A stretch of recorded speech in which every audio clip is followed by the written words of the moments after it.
Salut la communauté de coups critiques. Ici Marika, la sorcière de la chaîne, et je suis ici aujourd'hui pour répondre à l'invitation chaleureuse envoyée par notre pépé national. En effet, cette invitation consiste en fait à faire mon propre top 10 des œuvres littéraires qui m'aident dans le jeu de rôle, qui m'inspirent dans mes parties de jeu de rôle. Ayant un parcours très rapproché de la littérature et même directement dans la littérature, puisque certains et certaines le savent, je suis enseignante de français au secondaire, mais j'ai aussi fait des études supérieures en études littéraires. Je pense, du moins très humblement, qu'il peut être pertinent de donner mon opinion sur des œuvres littéraires, mines d'art, d'idées en lien avec le jeu de rôle, mais aussi et surtout, je crois que l'idée de Pépé était super intéressante dans le sens où on n'invente rien, on s'inspire toujours de créateurs et de créatrices qui nous précèdent ou qui sont dans notre ère.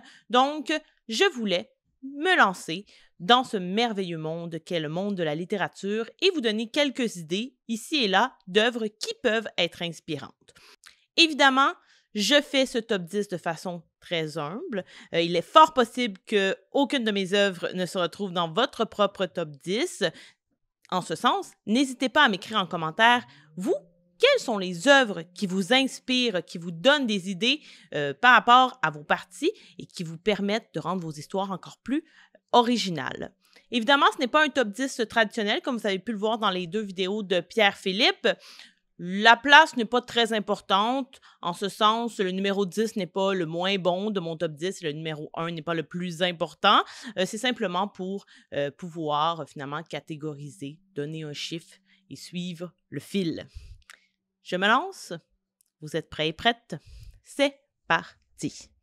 Pour mon numéro 10, je suis allée avec un classique du monde fantastique, largement connu pour les jeux vidéo et la série, mais aussi son œuvre littéraire, et je parle du Sorceleur, mieux connu sous le nom de The Witcher, le premier tome, mais c'est une série que je n'ai pas terminée d'ailleurs, pas par manque d'intérêt, simplement par manque de temps. Donc le premier tome, Le Sorceleur, le dernier vœu, et je vais me risquer à dire le nom de l'auteur, Andrzej Sapkowski. Je suis désolée pour tous les Polonais. Pour commencer, un résumé de l'œuvre. Gérald de Rive est un homme inquiétant, un mutant devenu le parfait assassin, grâce à la magie et à un long entraînement. En ces temps obscurs, ogres, ghouls et vampires pullulent, et les magiciens sont des manipulateurs experts. Contre ces menaces, il faut un tueur à gages à la hauteur, et Gérald est plus qu'un guerrier ou un mage. C'est un sorceleur. Au cours de ses aventures, il rencontrera une magicienne capricieuse au charme vénéneux, un troubadour paillard au grand cœur, et au terme de sa quête, peut-être réalisera-t-il son dernier vœu, retrouver son humanité perdue. Donc, comme je le disais précédemment, le Sorceleur est très connu, The Witcher c'est très connu, notamment pour ses jeux vidéo, ainsi que pour la série Netflix qui est sortie assez récemment. Mais à la base, c'est une œuvre écrite par l'auteur polonais qui est sur plusieurs livres. En fait, je crois que c'est 7 livres, si je ne me trompe pas.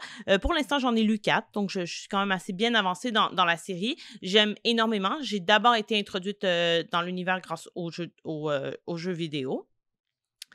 Mais comme le laisse sous-entendre la dernière phrase du résumé, c'est la question d'humanité en lien avec la moralité qui m'a directement interpellée dans The Witcher. Dans cet univers, c'est rare que les enjeux soient tout noir ou tout blanc. C'est souvent très nuancé et beaucoup plus complexe qu'il n'en paraît au premier abord. Gérald est sans cesse en train de se remettre en doute, de se questionner sur ses choix moraux et sur l'attitude qu'il va adopter finalement face à certaines problématiques. Puisqu'en tant que sorceleur, on ne lui propose que des problématiques, pour être franche. En fait, il doit signer des contrats et aller battre des monstres qui, finalement, terrorisent les villages et compagnie.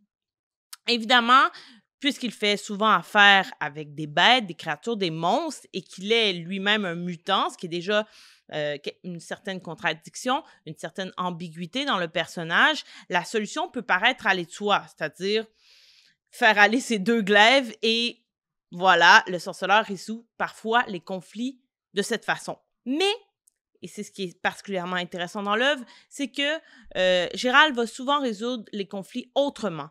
Et il va apprendre de ses leçons au fil de l'histoire, entre autres par la communication et en donnant la chance aux coureurs. On peut penser, entre autres, dans le premier tome, au chapitre qui s'appelle Un grain de vérité et au chapitre qui s'appelle Le moindre mal. Il faut savoir que le tome 1 du Sorceleur est divisé en 7 mini-histoires qui n'ont pas nécessairement de rapport entre elles, c'est-à-dire que ce n'est pas une chronologie qui se suit.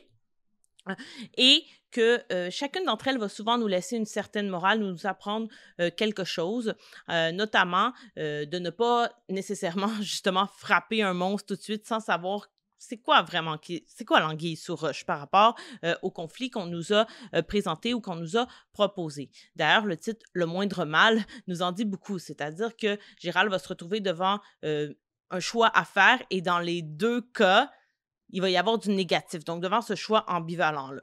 En lien avec justement le jeu de rôle, j'aime l'idée d'introduire cette moralité-là dans une partie de jeu de rôle. Je trouve que les meilleures histoires, ce sont celles qui présentent des protagonistes déchirés devant des choix ambivalents qui vont engendrer certaines conséquences, qu'elles soient positives ou négatives. Hein.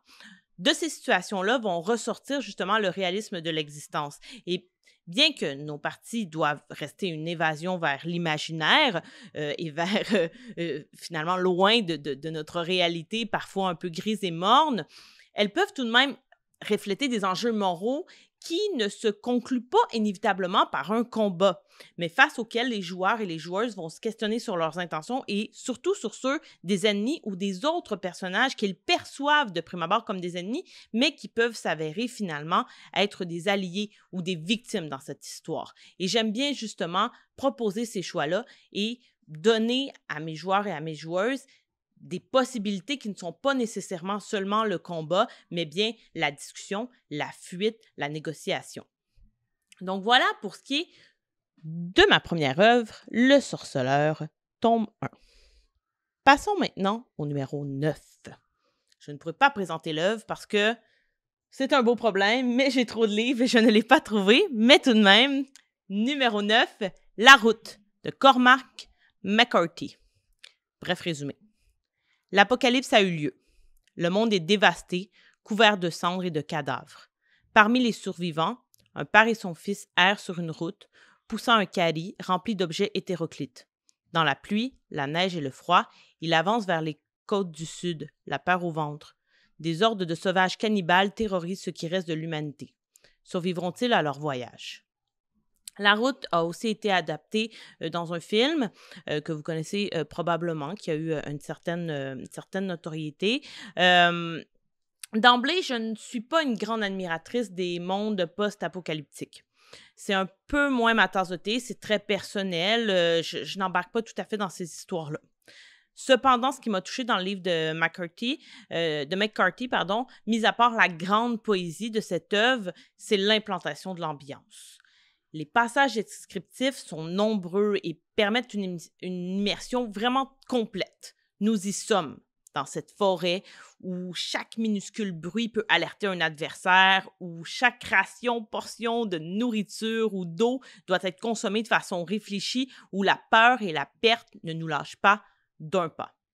En tant que maîtresse de jeu, il est primordial pour moi de pouvoir léguer ce qui se passe dans ma tête dans l'esprit de mes joueurs et de mes joueuses. Et ce n'est pas toujours une chose facile, je vais vous le dire. Donc, j'utilise très rarement des cartes et des dessins. Je suis une grande utilisatrice du théâtre de l'esprit et la façon de décrire de l'auteur de La Route est un excellent modèle pour moi duquel je voudrais m'inspirer.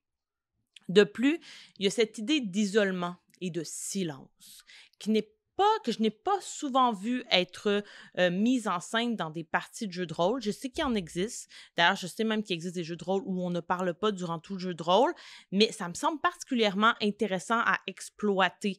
Étant une grande amatrice de personnages furtifs qui se cachent, j'aimerais bien justement incorporer cette ambiance, cette atmosphère dans mes parties de rôle où chaque pas, chaque mot doit être pensé parce qu'ils peuvent être lourds de conséquences. Justement, ça peut permettre de mettre en scène des capacités telles que la survie et la furtivité, car les risques sont constants et l'atmosphère lourde et angoissante que ça va créer va être palpable. Et selon moi, il n'y a rien de mieux que de voir nos joueurs et nos joueuses frémir. Donc voilà, La route de Cormac McCarthy. Nous poursuivons avec le numéro 8. Paper Girls de Brian Kevogan, Cliff Chiang et Matt Wilson. C'est une série de BD que je n'ai pas encore terminée d'ailleurs. Il y en a 5 en tout. Je suis rendue à la 4e. Il y a aussi une série qui est sortie sur Amazon Prime il y a quelques semaines. Je vais donc vous faire un bref résumé, une fois de plus, dans quoi consiste l'histoire de Paper Girls, tome 1. Octobre 1988. Au lendemain de la nuit d'Halloween, la petite ville de Stony Stream, Ohio, s'éveille. C'est du moins le cas de Mac, KJ, Tiffany et Erin, 4 jeunes livreuses de journaux qui préparent déjà leur tournée. Aux menaces des bandes d'adolescents attardés et de la police locale un peu trop zélée vont se succéder des événements qui changeront à jamais la vie des 4 jeunes filles et avec elles l'histoire de l'humanité tout entière. Je ne vous mentirai pas, et vous l'avez peut-être compris en regardant le contenu sur la chaîne, je suis une assez grande admiratrice des jeux de rôle mettant en scène des adolescents et des adolescentes, ou du moins des jeunes adultes. Paper Girls, c'est un peu ma porte d'entrée dans cet univers de jeunes badass qui jettent dans l'aventure les yeux fermés mais l'esprit ouvert, ce qu'on appelle communément le urban fantasy. Cette série de BD est stimulante parce qu'elle me donne le goût de continuer d'introduire des plus jeunes aux jeux de rôle. Je pense que s'ils peuvent s'identifier à des personnages qui ne sont pas nécessairement des adultes ou des personnes d'un certain âge, mais bien vraiment leur génération finalement, ça peut être plus facile de les embarquer. Je veux justement leur montrer qu'on peut mettre en scène des personnages leur ressemblant, ayant des problématiques de leur âge, parfois pas, mais dans certains cas oui, et qu'ils aient des moyens à leur disposition qui sont les leurs, qui leur permettent de régler les situations, mais pas avec des moyens d'adultes. Et souvent, c'est moins. Ils ont moins de moyens à leur disposition. Dans Paper Girl aussi, il y a cette fougue, cette impulsivité qui est propre à la période de l'adolescence, mais aussi cette amitié et cette sororité, dans le cas de Paper Girl, qui représente bien, justement, cette période de la vie. De plus, et je ne veux pas trop en dire parce que ce serait un peu un divulgateur, la façon d'exploiter le voyage dans le temps dans l'œuvre m'a vraiment plu. Ce n'est pas, je trouve que c'est un concept qui est largement exploité, que ce soit au cinéma, dans les séries, dans les jeux vidéo, dans la littérature, et tout le monde le fait un peu à sa sauce. Mais j'aime bien la façon dont Brian Kevogan l'a fait, et j'aimerais ça emprunter cette avenue-là dans un avenir rapproché, dans une de mes parties de rôle, puisque je n'ai jamais vraiment fait de voyage dans le temps dans mes parties de jeux de rôle, et je pense que j'aimerais beaucoup m'inspirer de celle qui est mise en scène dans Paper Girls. Le numéro 7. Un classique, Sa Majesté des Mouches de William Golding. Voici ce qu'on peut lire sur la 4e de couverture. Une bande de garçons de 6 à 12 ans se trouve jetée par un naufrage sur une île déserte, montagneuse, où poussent des arbres tropicaux et gîtent des animaux sauvages. L'aventure apparaît d'abord aux enfants comme de merveilleuses vacances. On peut se nourrir de fruits, se baigner, jouer à Robinson. Mais il faut s'organiser. Suivant les meilleures traditions des collèges anglais, on élit un chef. C'est Ralph, qui s'entoure de Porcinet, l'intellectuel un peu ridicule, et de Simon. Quel meilleur décor qu'une île déserte pour instaurer une prémisse de partie de jeu de rôle. Je ne l'ai jamais fait jusqu'à maintenant, mais mon Dieu que des livres comme Sa Majesté des Mouches, mais aussi, et un peu par la bande, Prisonnier du Paradis de Arto Pasolina, m'ont vraiment donné le goût de faire une partie en ce sens. Les histoires de survie qui proposent un récit dans lequel les personnages doivent s'unir pour subsister m'animent grandement. Après tout, le jeu de rôle, c'est ça. C'est une équipe qui doit jouer ensemble et tenter de traverser les épreuves en travaillant ensemble. Cela met directement de l'avant le fait que les joueurs ne pourront pas passer à travers cette aventure en solitaire. Et ça, c'est quand même assez important pour moi d'emblée de mettre cette règle-là, de mettre cette balise-là avec les joueurs et les joueuses. De plus, ce que fait majestueusement bien Sa Majesté des Mouches, c'est d'installer une utopie politique dans une micro-société improvisée, d'autant plus improvisée par des enfants dans ce cas-ci.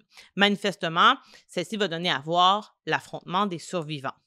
Cet élément est inspirant dans le sens où il donne la possibilité d'aborder la double nature de l'humain, son côté plus rationnel et social et son côté plus sauvage, plus primitif, dans un contexte où sa vie est en jeu, ce qui est souvent le cas dans les parties de jeux de rôle. On va pas se mentir. Pousser les joueurs et les joueuses jusqu'à leur dernier retranchement et voir quelles décisions ils prendront dans ces moments critiques fait vraiment partie de mes petits plaisirs en tant que maître de jeu. Et c'est un petit peu en lien d'ailleurs avec The Witcher. Vous voyez qu'évidemment, les œuvres se répondent. Hein? Lorsque retourné à ses origines les plus primitives, comment réagit l'être humain? C'est une question assez importante et Hannah Arendt et Aristote auront dit tous les deux d'ailleurs, l'homme est un animal sauvage, ce qui est tout à fait d'à propos dans le cas de Sa Majesté des Mouches, surtout vu le jeune âge aussi des protagonistes. Par conséquent, cela risque fort bien d'engendrer des conflits au sein même du groupe, ce qui va se passer dans Sa Majesté des Mouches, et ça, c'est vraiment aussi quelque chose que j'aime en tant que maîtresse de maître de jeu, de semer la pagaille dans l'équipe et de regarder les joueurs s'obstiner, possiblement s'entretuer, puisqu'ils sont dans des conditions qui les poussent justement à être au pied du mur. Et je crois qu'une œuvre comme Sa Majesté des Mouches est inspirante en ce sens. Et finalement, mon numéro 6, dernier de ce top de cette première vidéo, j'y vais, je termine comme j'ai commencé avec un classique de la littérature fantastique, L'Assassin Royal, numéro 1, L'Apprenti Assassin de Robin Hobb. Le résumé. Au royaume des Six Duchés, le prince chevalerie de la famille régnante des Loin-Voyants, par tradition le nom des seigneurs doit modeler leur caractère, décide de renoncer à son ambition de devenir roi servant en apprenant l'existence de Fitz, son fils illégitime. Le jeune bâtard grandit à Castelserre, sous l'égide du maître d'écurie, Buric. Mais le roi subtil impose bientôt que Fitz reçoive, malgré sa condition, une éducation princière. L'enfant découvrira vite que le véritable dessein du monarque est autre, faire de lui un assassin royal. Et tandis que les attaques des pirates rouges mettent en péril la contrée, Fitz va constater à chaque instant que sa vie ne tient qu'à un fil, celui de sa lame.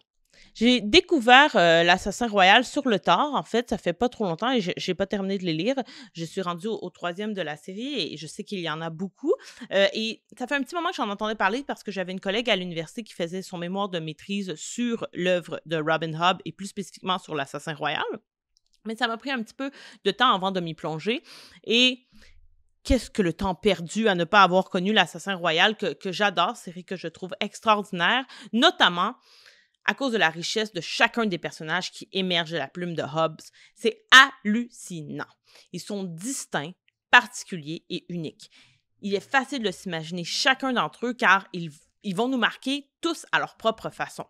Et ça, j'essaie grandement d'imiter l'autrice en ce sens. J'aimerais que tous mes NPC soient aussi remarquables et inoubliables que les personnages que Hobbes met en scène dans l'Assassin Royal. Il y a aussi les liens entre les protagonistes qui sont importants et cruciaux pour l'avancement de l'histoire et il s'agit vraiment d'une de mes préoccupations prépondérantes lorsque j'écris des scénarios. Après tout, ce sont les relations qui nouent le fil rouge de l'histoire. Aussi, et encore une fois, je ne veux pas trop en dire puisque ça peut être un peu divulgateur, les pouvoirs de Fitz sont vachement fascinant. Il y a deux pouvoirs, un qui s'appelle le vif et un qui s'appelle l'art. L'art, c'est quelque chose qu'on apprend lorsqu'on est de la famille royale. Le vif, c'est quelque chose d'inné. Le vif, c'est directement en lien avec les animaux, je ne veux pas trop en dire. Et l'art, c'est un petit peu plus en lien avec le fait de communiquer télépathiquement.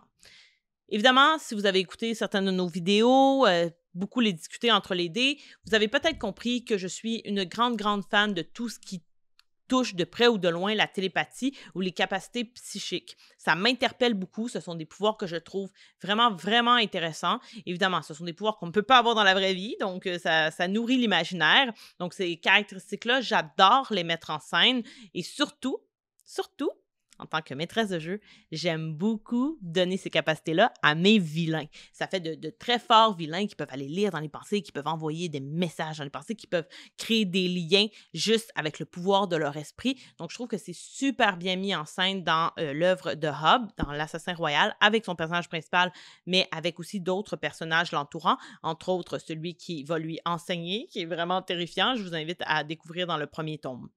C'est ce qui conclurait ma première vidéo, donc les 5 premières œuvres de mon top 10 qu'on va pouvoir poursuivre dans une autre vidéo plus tard. J'espère que vous avez apprécié. J'espère que je vous ai fait découvrir de nouvelles choses ou peut-être que J'ai créé des liens avec certains et certaines d'entre vous, puisque vous connaissiez peut-être quelques-unes des œuvres que j'ai présentées.